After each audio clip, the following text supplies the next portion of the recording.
How's it going, guys? LeBron's here, and today I'm going to be giving you a guide on how to climb in League of Legends.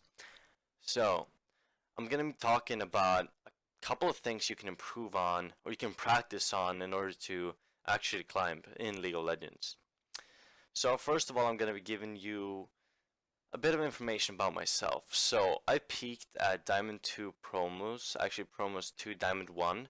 I happened to lose that one, unfortunately, and I'm currently in Diamond 3 with around 50 LP, I think. So, obviously, I have some knowledge about this and how to climb. And this is basically going to be like how to climb to Diamond. So, a couple of things you should look at is your first game of the day should not be a ranked if you truly are looking to climb. Because warming up is better done when there's no pressure, basically. And you should never do things that has no value, and this is, for example, do not chase pointless kills after a team fight when you could get an objective out of it, for example. And you should never waste flash ulti combos for meaningless kills that will not result in objectives, unless you of course think it's worth it for getting a gold advantage or like hindering them from getting farm. And you should never be too lazy to go to a safe spot before you, for example, like teleport home. Because if you back press B like in the middle of the lane, you could always get like ganked or something. So always try to be safe. And this leads me to the next thing. Do not look for trouble, but you should try to avoid trouble. And this includes not overstaying once you have successfully taken an objective, for example, or overstaying and dying will not only have no value, but it will actually have negative value for no reason. And you should never rush things, and you should actually try to play smart, because if you give people on low elo enough time, they will throw eventually. And as it is a ranked game, it doesn't matter who carries the game. The result is if you win the game. So always remember that you don't have to be the person who carries every single game. And when you lost your lane, it doesn't really matter. Just don't look for people to blame. Instead, ask the right questions to yourself. And I'm going to stress that, actually, I can't stress this enough. Don't blame people and don't flame, because it only has a negative impact on your games. And the right questions you can ask yourselves is basically, what could I have done better? That's like the golden question. So what went wrong and what made you lose your lane, for example, is really good questions as well. And basically, the outcome of a game doesn't matter as long as you learn from the game and become a better player. So in order to climb, you shouldn't really be thinking like, oh, okay, I need like three games to promos. I really need the LP right now. I just want to win. Like, in order to climb, because you're always going to be facing better players as you're climbing. And if you're not improving during this time, you're not going to be able to beat those players. So your golden rule and your golden goal should always be to improve. Because if you improve, you're going to have a bigger chance of winning your games. So always look to improve, guys. It's a real big point. And another thing is just don't FF. Don't ever surrender. Don't press that button. It's not worth it. Listen, if you're in low elo, people don't know how to close games, so you're gonna have a lot of opportunity to win your games. People don't know how to carry games as well, and people throw like a lot in low elo. So once again, you're gonna have a lot of area, like opportunities to end the game yourself or win. And another thing is, do not play a solo lane if you can't handle it solo, which means don't rely on your jungler to carry the lane for you. And this is actually one thing I really stand by. You should always try to look to have lane dominant champions. You should try to be a lane dominant player, because if you win your lane, that puts so much pressure off of your own jungler. So he can focus on other parts of the map, which is so much better for the entire team. Like if you're a lane dominant player, you're gonna drag the opponent's jungler towards you, which takes all his time up. And then I'm gonna talk about how you can avoid dying as well. So, for example, if you apply pressure to top lane, you force the jungler to come, but then you just back off, you wasted his time. You wasted two players' times from their team, but only one for your team, which is yours. So this is something that a lot of pros actually utilize. For example, Faker does it a lot mid lane. He pressures, sees the jungler coming, backs off. It's really smart, and it gives your teammates a lot of ways to move around and play out of. So something else is that the average win rate once you settle on an elo is around 50%. That means from 100 games you're going to lose 50 no matter what. And basically what counts with this is how you handle your losses. Like, will you learn something and become a better player and eventually climb elo, or are you just going to be a bitter loser who will flame continuously on others and blame others for the loss and stay on this 50% win rate? No, you want to improve, right? So don't be a flamer, just continue like learning, continue asking yourself, what could I have done better? And that's gonna bring me to another point. Respect your enemy's skill. Like, they're all on the same elo like you are for a reason. Of course there can be smurfs and stuff, but most of them are gonna be on the same level as you are. This reason is because they all have the same skill level as you. So you need to respect them and don't think that you can outplay everyone every time. And worst case scenario is you play against a Smurf, as I told you, and get destroyed because you're too aggressive or just don't respect the skill difference. And guys, never, I've done this a couple of times, but it's not good, not gonna do it anymore. So do not bad manner. BM basically, it can backfire like really hard. What the fuck is that though? For example, like, don't look for trouble, don't do anything that has no value, as I told you guys earlier. Just don't BM, because if you like BM then you die, they can BM back at you and that's probably gonna tilt you. I'm gonna be talking a lot about like tilt later on, how to handle it. But don't BM because it only leads to a possible tilt for you. Keep a competitive mindset up at all times. For example, like, I will do whatever I can to win game. I will not do anything that harms this goal. And BMing actually harms your goal at winning the game. So just don't do it. Another tip I have for you guys is to record your games and watch your mistakes from like a third person's perspective.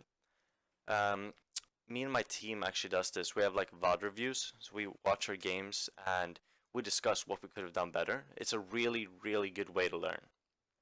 I highly recommend it. So, for example, when I was at the peak of my elo, Diamond 2 promos, yeah, promos to Diamond 1, I was actually like recording every single game and spent as much time watching replays as I spent in my games, which is what I'm doing now as well. Only think for yourself that you are the only person you can actually control. And this brings me back to flaming and like blaming people. Don't do it. Like, whatever you do, you can't really control teammates too much. You can ping them, of course, and like ask them for help. But you should always try to do things that you know you can handle yourself. This means like, don't make plays that fail and comment them with "I thought you would blah blah blah blah blah." And don't like ask questions like, "Why don't you do this? Why did you do this? Blah blah blah." That's not really gonna lead to anything good. And people you play with are all on your elo basically, so you're all on the same skill level, but you shouldn't really demand them to do something. Like, if they set something up for you, that's awesome. But you shouldn't rely on their skill. And this might actually be one of the most important stuff I'm going to be talking about. Pick viable champs, guys. It's like, I know some champions are more fun than others, but trying to carry a game with Sona mid might work every now and then, but meta champs or like tier 1 champs will make it a lot easier for you to actually win and climb. So my tips for you guys is to pick like a maximum of 2 roles and a maximum of 2 champions. For each role, that's a maximum of 4 champions, which you have to master in order to climb. This could be champions that like don't really get banned too often, so you have them up. And first you need to understand that like the limits of the champion before you can actually make better decisions. And it's like it goes without saying that the more you practice a champion, the more you're gonna get to know that champion or the limits of that champion. So you're gonna know what you can do. That's basically why being a one-trick pony is so rewarding in terms of climbing, because you basically know precisely what you can do in every situation, which like higher the chance of you winning games. Um, like playing 20 different champs in 20 games, for example, will only ensure that you suck with each one of them, basically. Like every single champion has different abilities, different passives, right? So if you play 20 different champions, that equals like 80 abilities or more if you have like Nidalee or something that you're gonna keep track of and master perfectly.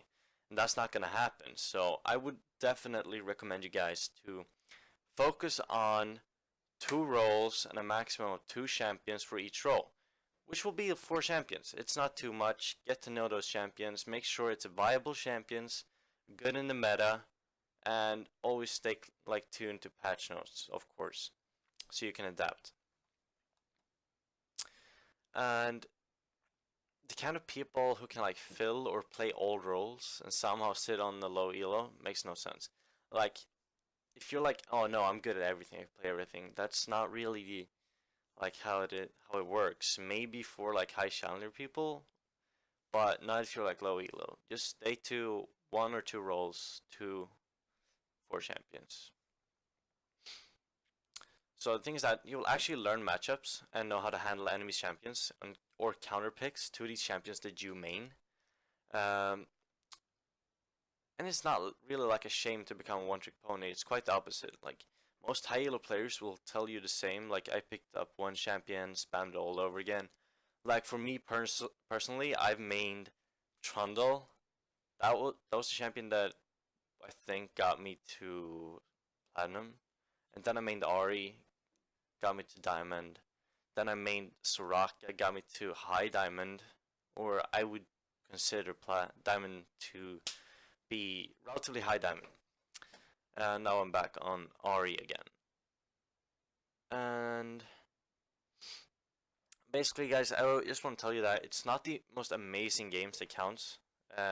It's basically like consistent good performance that will make you climb. Because like if you go, for example, like 5 to 5, for example, mid lane, continuously, like you're gonna climb.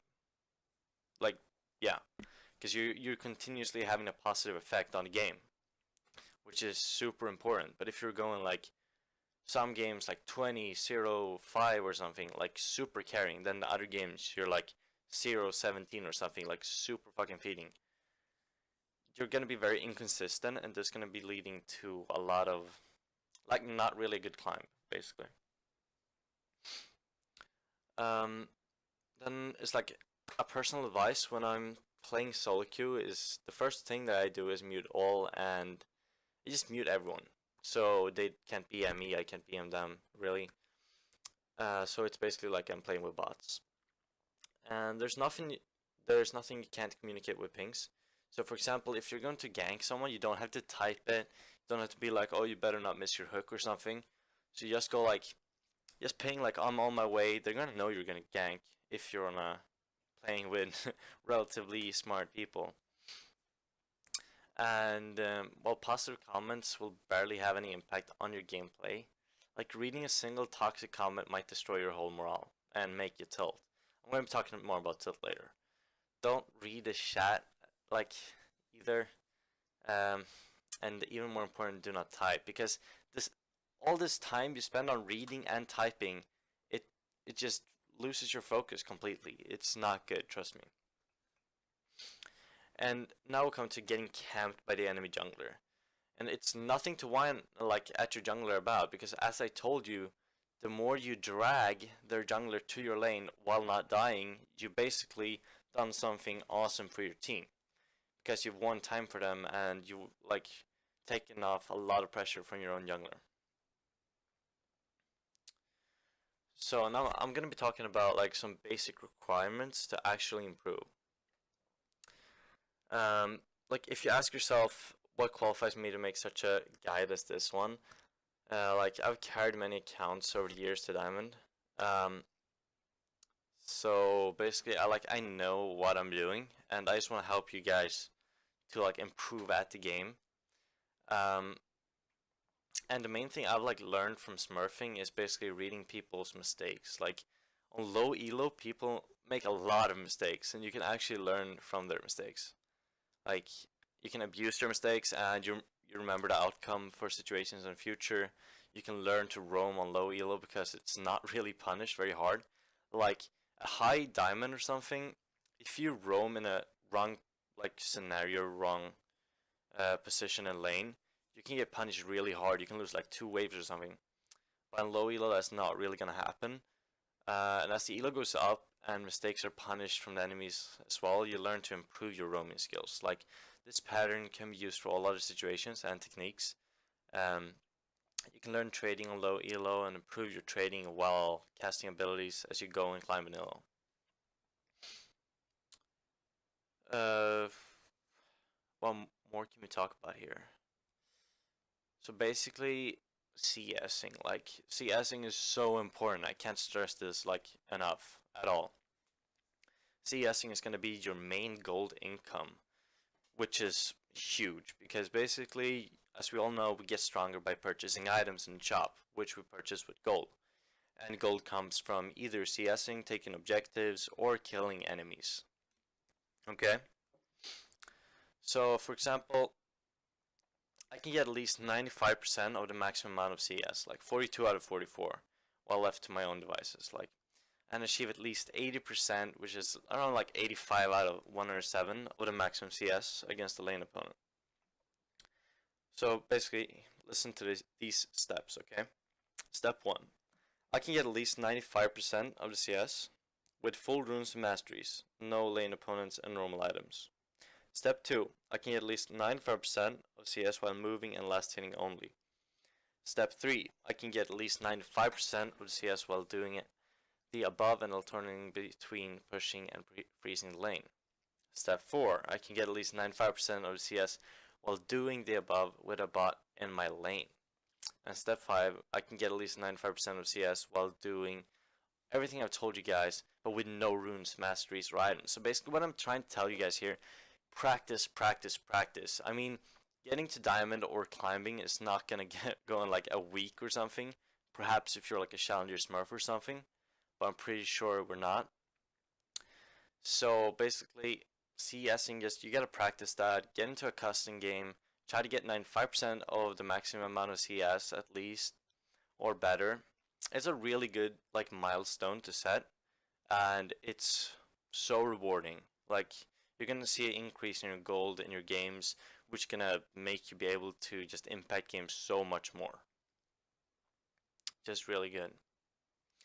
And basically, you should look to be able to like be capable of farming under your tower while losing as little minions as possible, and fully grasp the technique of doing so.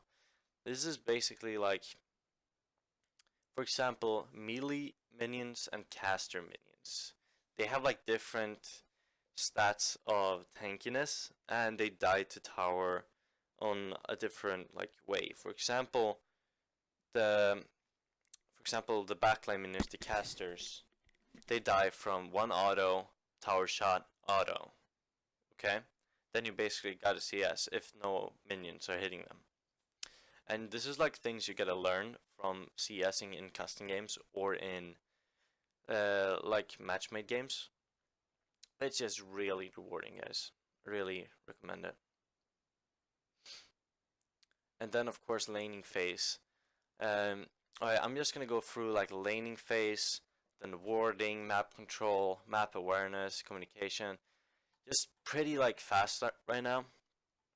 Alright, so laning phase. So in laning phase, like you should understand how and when you're gonna CS. Like if you're gonna go up in CS, if your opponent is good, he's gonna try to punish you for every single CS you take. Because when you take a CS with your auto attack, okay, you're gonna be basically giving up pressure to get the SES, because when you auto it, he can auto you and get some damage in. And this is something you can take advantage of as well, and something you should take advantage of. So, for example, if he's going for a cannon minion, which is something you really want, right? It gives a lot of gold. So then you can actually punish him and hit your skill shots, for example, because he's going to be in a special area at a special point in time, and you're going to know he's going to be there, so then you can fire skill shots in that direction, which is something I utilize as RE quite a lot. And you should also like be able to create a lead and snowball like off the laning phase. This is very important because I see a lot of people actually winning their lane but not doing anything with it, which is basically useless. Like, if you win your lane, just stay in your lane. I've done this mistake so many times. I've like pushed 2 towers on my own, but then my team's just dying all around me. Like, if you win your lane, you gotta be able to roam and help your lanes out.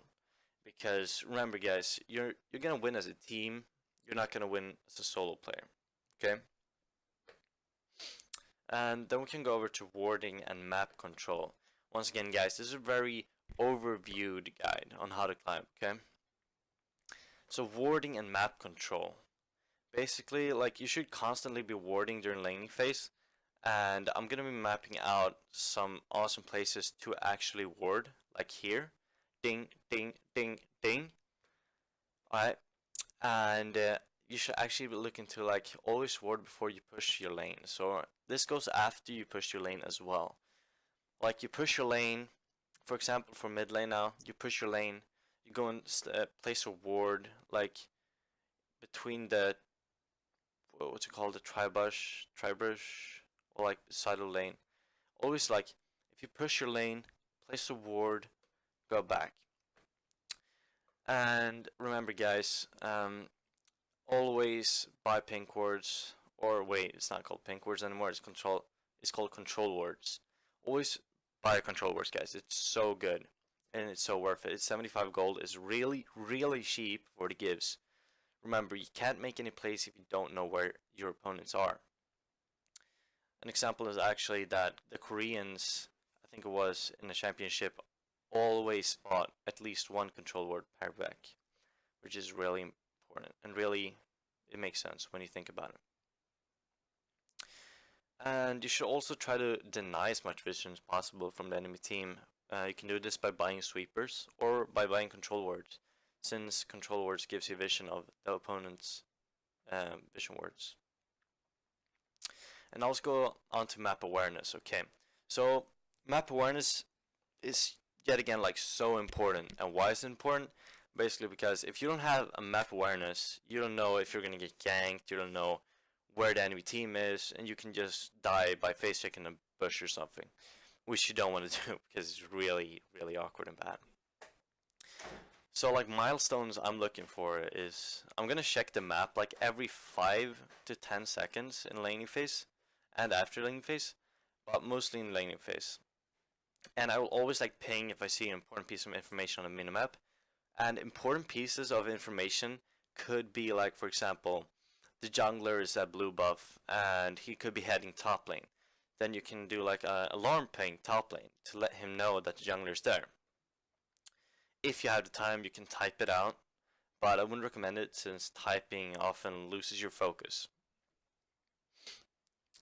And basically, like, communication, we can move on to communication here. Because map awareness is basically just look at the map, ping if you have important pieces of information to your teammates. And then we have communication, as I said. Communication is pretty important, I would say. It goes into map awareness as well. Like I told you guys, always communicate to your like teammates. Like, okay, the enemies are coming towards top lane, please just back off. Or don't be rude to your teammates. Don't spam ping, because I know that people like get really tilted by that, me included. It's kind of annoying.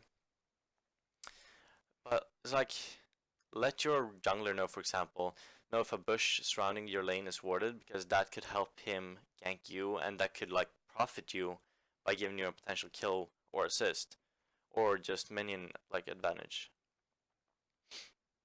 And you should never like call out your teammates like out on their mistakes, because that only puts like a psychological effect on them.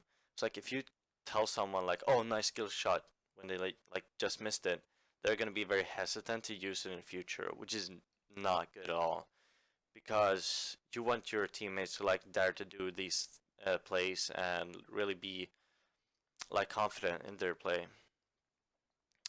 And once again, guys, you should inform your team if you're tilted, and you should never like play ranked even if you're tilted. You should never do like you should never communicate with people that are tilted. That's like continuously flaming in chat. Just honestly, just mute everyone.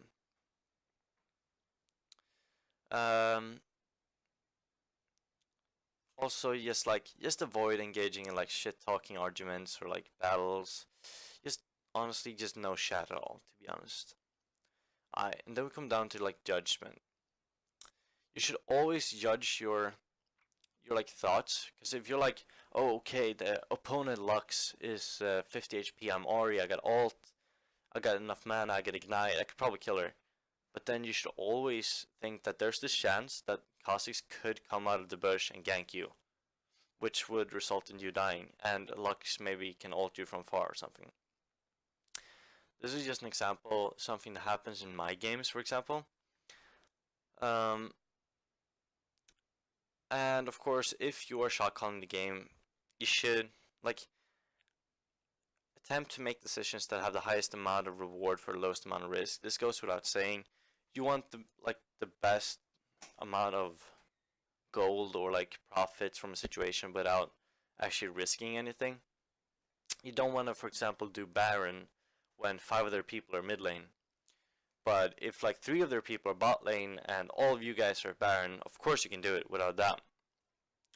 If the jungler is not there, they'll say. And then team fighting. Team fighting should basically be, you should always like try to win the team fight by going on to the carries and just like annihilating them from the team fight, because that's their source of damage basically.